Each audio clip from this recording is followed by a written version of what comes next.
Hi, welcome to our channel where we share the most intriguing stories.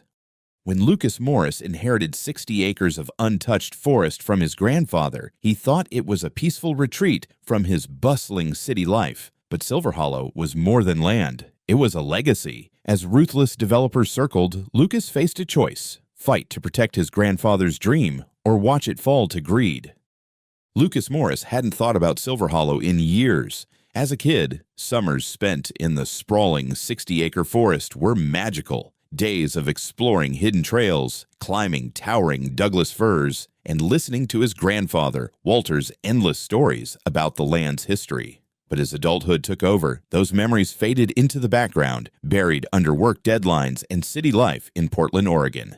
Then came the letter. It was a formal document from his grandfather's attorney, sent weeks after Walter's passing. Lucas sat at his kitchen table, staring at the envelope, the weight of the moment pressing on him. Inside, he found the unexpected. Silver Hollow, the beloved forest his grandfather had nurtured for decades, was now his. Along with the deed came a handwritten note from Walter, its words seared into Lucas's mind. Lucas, Silver Hollow is more than just land. It's a sanctuary, a home for life that can't protect itself. The world is hungry for places like this, and not in a good way. You're the steward now. Protect it, as I did. Promise me. The words struck him deeply, stirring memories of Walter showing him how to identify rare plants or spotting an owl perched high in the canopy. It wasn't just land, it was a legacy. But with the legacy came a responsibility Lucas wasn't sure he was ready to bear. Silver Hollow, nestled at the edge of Bridgehaven, had long been a haven of tranquility. Its dense, untouched forests contrasted starkly with the growing town around it, where developers snapped up every available plot to build sprawling subdivisions. Land values had skyrocketed, and the forest, with its natural beauty and prime location, was an irresistible prize for ambitious builders. Lucas felt the tug of duty, but life in Portland demanded his attention.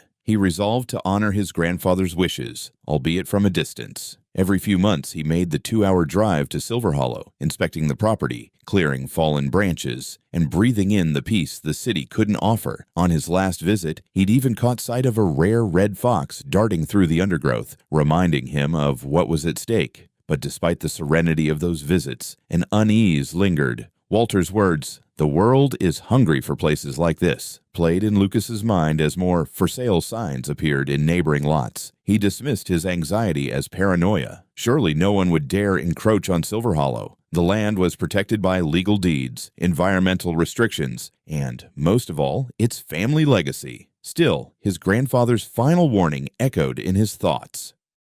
They will come for it. Be ready to fight. Lucas had no idea how soon that fight would arrive, or how much he would have to sacrifice to keep his promise. It had been a busy few months for Lucas Morris. Work at the environmental consultancy firm had been relentless, leaving him little time to think about Silver Hollow. On a crisp autumn morning, craving an escape from the city, he decided to make the trip. He packed his gear, loaded his old pickup truck, and set out early, eager for the peace the forest always brought. The drive to Bridgehaven was beautiful, the rolling hills blanketed in amber and gold leaves. As Lucas turned onto the familiar dirt road leading to Silver Hollow's entrance, he felt a wave of nostalgia. Memories of summers spent running through the woods with his grandfather filled his mind. But as the truck rattled closer to the property, an unfamiliar unease settled in his chest. The gravel road, once smooth and welcoming, was a mess. Deep, fresh tire tracks carved into the earth told a story of heavy machinery passing through. His brows furrowed as he pulled up to the gate, which hung crookedly on its hinges as though it had been forcibly pushed aside. His hands tightened on the steering wheel. Stepping out, Lucas immediately noticed the devastation. A stretch of land that had once been dense with towering Douglas firs, and the hum of nature was unrecognizable. At least 3 acres had been cleared, trees felled and dragged away, leaving only stumps and churned soil behind. The earthy scent of the forest was replaced by the acrid smell of oil and machinery. Heavy construction equipment was parked at the edge of the clearing, its presence alien and menacing. Lucas walked forward, his boots sinking into the soft, disturbed ground. As he reached what had been one of his favorite groves, the sight of the destruction hit him like a blow. The majestic firs were gone, replaced by concrete slabs and rusted rebar jutting from the earth. The sounds of chirping birds and rustling leaves were eerily absent, replaced by an unnatural silence broken only by the occasional hum of machinery in the distance. He fumbled for his phone, heart pounding as he began snapping pictures. Every image of the ruined forest filled him with a mix of grief and fury.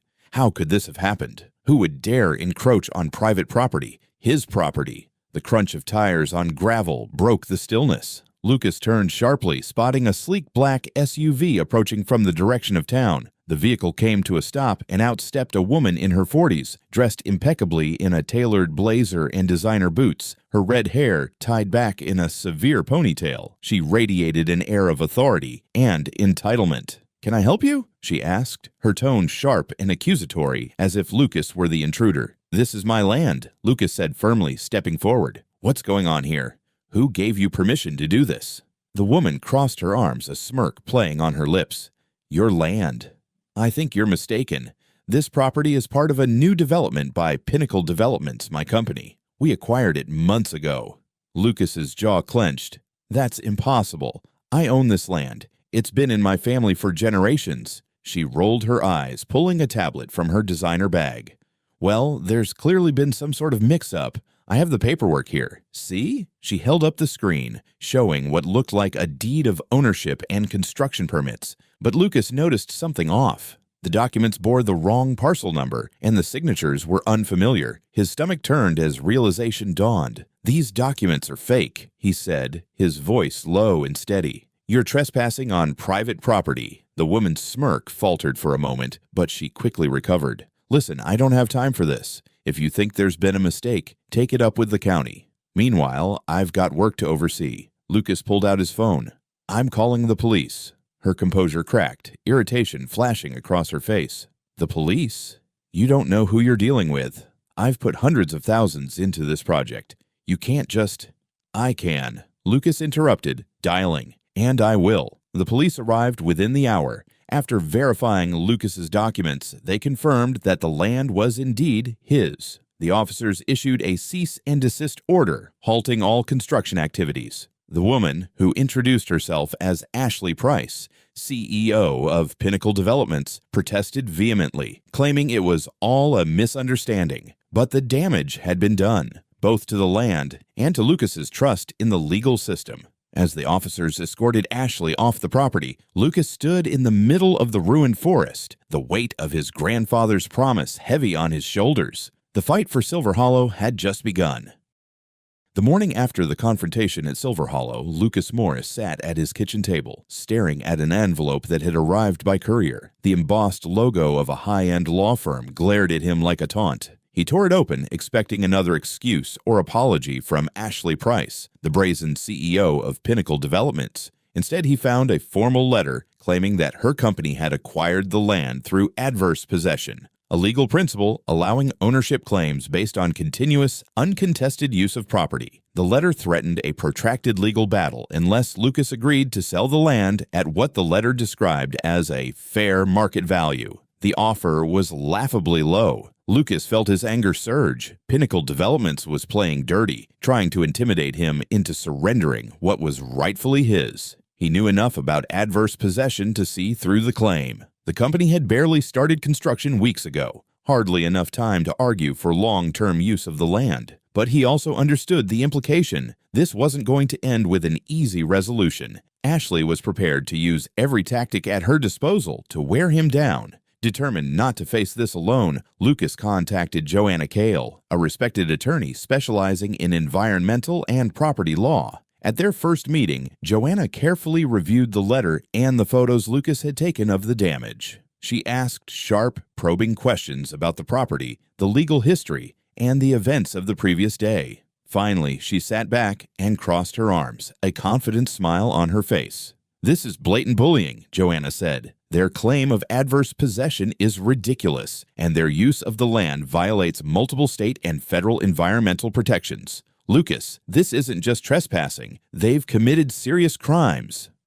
Joanna wasted no time filing a cease and desist order on Lucas's behalf, officially halting all further construction activity at Silver Hollow. But as she dug deeper into Pinnacle developments, the scale of their wrongdoing became more apparent. Through property records and email subpoenas, Joanna uncovered a pattern of corruption. Construction permits filed by Pinnacle included fraudulent details, such as fake environmental impact studies and falsified signatures. Joanna also found evidence of suspicious payments made to a local zoning official who had approved Pinnacle's project. The web of deceit extended far beyond Silver Hollow. It appeared Ashley Price had made a career out of bending the law to her advantage. Meanwhile, Pinnacle wasn't backing down. Lucas began noticing the underhanded tactics Ashley's team employed to pressure him. Anonymous letters arrived at his Portland apartment, accusing him of neglecting Silver Hollow and denying the community a valuable development. Social media posts from Pinnacle-aligned accounts painted him as a selfish recluse who was hoarding land out of spite. Then came the acts of vandalism.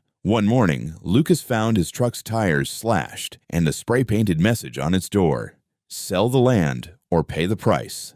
A week later, someone threw a rock through his apartment window. Though he reported the incidents to the police, he knew these were scare tactics meant to rattle him. The turning point came when Joanna uncovered internal emails from Pinnacle's project managers. The messages were damning, filled with Ashley's arrogant instructions to start building and handle any disputes later. In one email, she even dismissed Lucas by name. "He's a small fish. We'll bulldoze through him, literally, if we have to." Joanna's discoveries attracted the attention of environmental groups, who were horrified by the destruction of protected forest land. With their help, Lucas's fight gained media coverage. Local news outlets aired segments showing Silver Hollow's devastation, calling out Pinnacle developments for their blatant disregard of environmental laws. Activists began organizing protests outside Pinnacle's offices, holding signs that read, "Save Silver Hollow" and "Nature over Greed." But Ashley Price wasn't finished. In a desperate move, Pinnacle's lawyers filed a countersuit, accusing Lucas of failing to maintain Silver Hollow and claiming the damage was the result of his negligence. Though the accusations were baseless, they demonstrated Ashley's determination to drag the conflict through the courts, betting that Lucas would eventually give up. Joanna, however, was undeterred. "We've got her cornered," she told Lucas one evening. "Her arrogance has left a trail of evidence a mile long. The more she fights, the more she digs her own grave." For Lucas, the fight was taking a toll. Sleepless nights, mounting legal fees, and constant harassment weighed heavily on him. Yet every time he considered walking away, he thought of his grandfather's words: "Protect it. It's your responsibility." He resolved to press on, knowing the battle for Silver Hollow was about far more than a piece of land. It was a fight for justice. The courtroom was packed on the first day of Lucas's trial against Pinnacle Developments. The tension was palpable as both sides prepared to present their arguments. Lucas sat beside Joanna, whose calm confidence radiated strength. Across the room, Ashley Price lounged back in her chair, her polished demeanor masking the cracks in her empire. She offered Lucas a smug smile, as if she still believed her money and influence could crush him. Joanna began her opening statement with precision, laying out the timeline of Pinnacle's illegal activities: the fraudulent permits, the destruction of protected forest land, and the company's blatant disregard for property laws. She emphasized the human and ecological cost of the damage, painting a vivid picture of Silver Hollow's unique ecosystem and its importance to the region. The room was silent as she ended her statement with a promise: "The evidence will show that Pinnacle Developments, under Ashley Price's direction, knowingly violated the law, believing they could act with impunity. Today, we prove them wrong."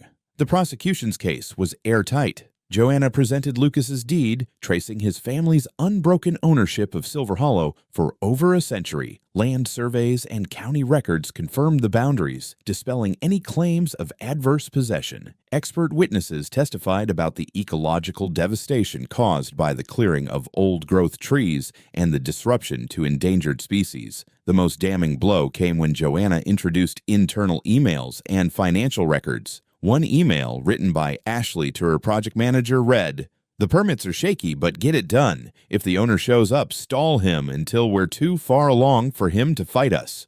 Another revealed payouts to a local zoning official with a note in Ashley's handwriting. "Make sure we're covered."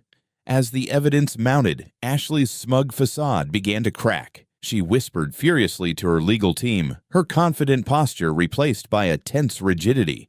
The prosecution's final witness was the former zoning official who had been arrested on bribery charges during Joanna's investigation. Hoping for leniency, he testified that Ashley had offered him tens of thousands of dollars to fast-track permits and overlook discrepancies. His testimony was the final nail in Pinnacle's coffin. Ashley's defense team scrambled to recover, attempting to frame her as a victim of bad advice and rogue employees. But Joanna dismantled their arguments during cross-examinations, exposing Ashley's direct involvement in every decision. The emails, the payments, the instructions to proceed. Despite legal risks, it all pointed to one person, Ashley Price. By the time Joanna rested her case, Ashley's confidence had evaporated. Her lawyers avoided eye contact with the judge, and murmurs rippled through the courtroom. The once mighty CEO, who had believed herself untouchable, now sat isolated and visibly shaken. As the court adjourned for the day, Lucas felt a wave of cautious optimism.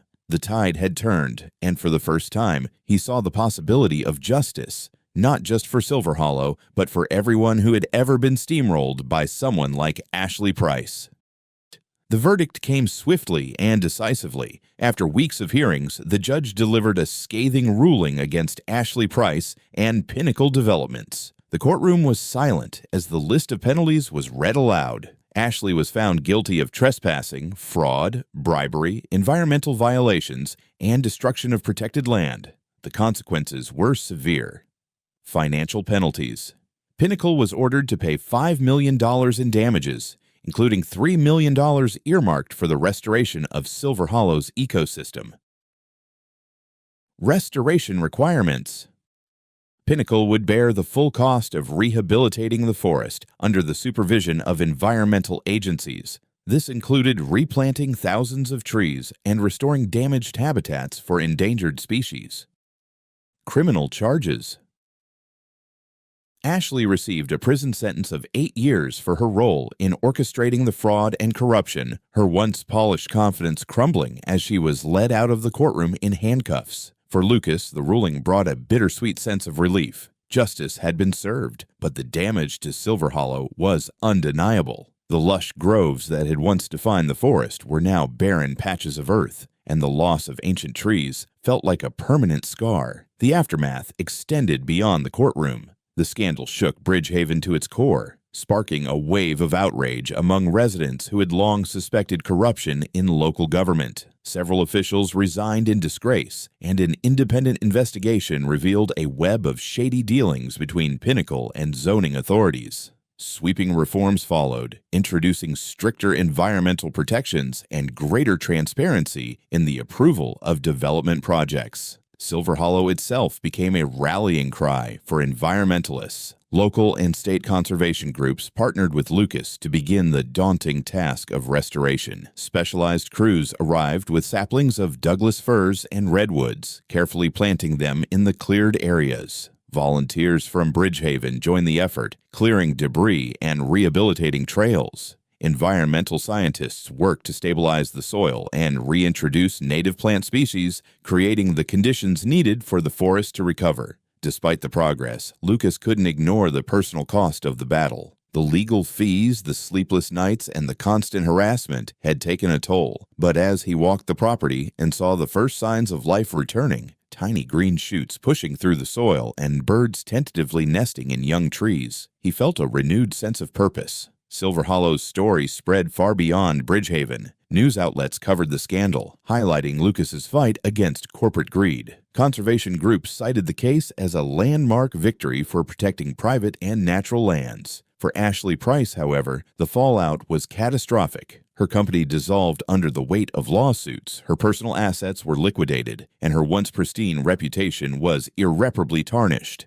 Pinnacle Developments became synonymous with corruption and environmental destruction, a cautionary tale for any developer tempted to cut corners.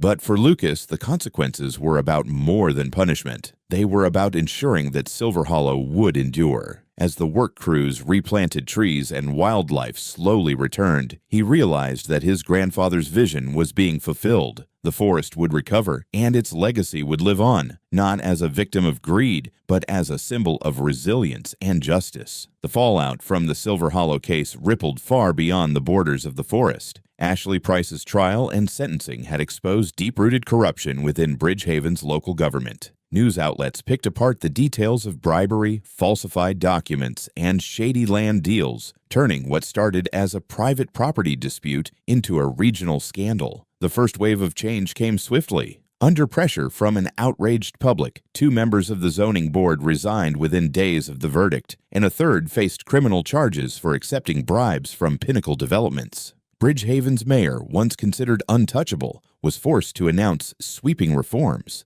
A task force was formed to investigate the town's land development practices, and a slate of new candidates ran for office on platforms of accountability and transparency. Local conservation groups seized the momentum, lobbying for stricter environmental regulations to prevent similar disasters. Their efforts led to the passage of the Bridgehaven Environmental Integrity Act, a landmark law that tightened oversight on construction projects and increased penalties for violations. Developers were now required to conduct more rigorous environmental impact studies, and permits faced greater scrutiny. For the residents of Bridgehaven, the changes were transformative. What had once been a town divided over rapid development was now unified by a shared commitment to preserving its natural beauty. Community members came together to support Silver Hollow's restoration, organizing fundraisers, educational workshops, and volunteer cleanup days. Schools brought students to the forest to learn about conservation, using the land as a living classroom. Silver Hollow became a symbol of resilience and renewal, drawing visitors from across the state. Hikers, birdwatchers, and environmentalists flocked to the forest, eager to experience its quiet beauty and witness the progress of its restoration. For many, it stood as a reminder of the power of collective action, how one small community had stood up to greed and corruption to protect something irreplaceable. Lucas, too, found his role in the community shifting. Once a private man focused on honoring his grandfather's legacy, he became a reluctant public figure. Invitations poured in for him to speak at conservation events, and he found himself sitting on panels discussing the importance of land stewardship. While the attention was overwhelming at times, Lucas embraced the opportunity to inspire others to protect their own slices of nature. The Silver Hollow case even inspired change beyond Bridgehaven. State legislators cited it as an example of why stricter environmental protections were needed across Oregon. Conservation organizations used the case to rally support for broader preservation efforts, ensuring that forests like Silver Hollow would never again face such threats. Though the scars of the battle lingered, both on the land and in Lucas's memories, Silver Hollow's future was secure. It had become more than a forest. It was a beacon of hope, a testament to what could be achieved when people stood together for what was right. Years had passed since the battle for Silver Hollow, but the memories remained vivid for Lucas Morris. On a crisp spring morning, he stood on the edge of the forest, watching as sunlight filtered through the young trees. Where there had once been barren ground, fresh green shoots now blanketed the forest floor. Saplings of Douglas firs and redwoods stretched toward the sky, their growth a quiet testament to the resilience of nature. Silver Hollow had not only recovered, it had flourished. Birds nested in the branches of new trees, their songs filling the air once more. Ferns unfurled along the trails, and wildflowers painted splashes of color across the landscape. The scars of destruction had faded, replaced by a vibrant ecosystem that carried forward the legacy of Lucas's grandfather. At the entrance to the forest stood a bronze plaque, simple yet profound. Silver Hollow Forest, protected forever, a legacy of stewardship and resilience. Every time Lucas passed it, he felt a deep sense of pride, knowing that the land was now safeguarded for generations to come. Silver Hollow had become a cornerstone of the Bridgehaven community. Families visited to hike its trails, students came to study its ecology, and conservationists used it as a model for successful restoration. The once divided town now rallied around the forest, celebrating its survival as a victory for nature and humanity alike. For Lucas, Silver Hollow had transformed not only the community, but also himself. It had reshaped his understanding of responsibility, justice, and the enduring power of preservation. As he walked along a restored path, listening to the rustling leaves and distant sound of a stream, he felt the presence of his grandfather in the stillness. "The forest will outlive us all," Walter's words echoed in his mind. Lucas smiled, knowing he had fulfilled the promise he made all those years ago. Silver Hollow's future was secure, and its story was a reminder that even in the face of greed and destruction, determination and love for the natural world could prevail.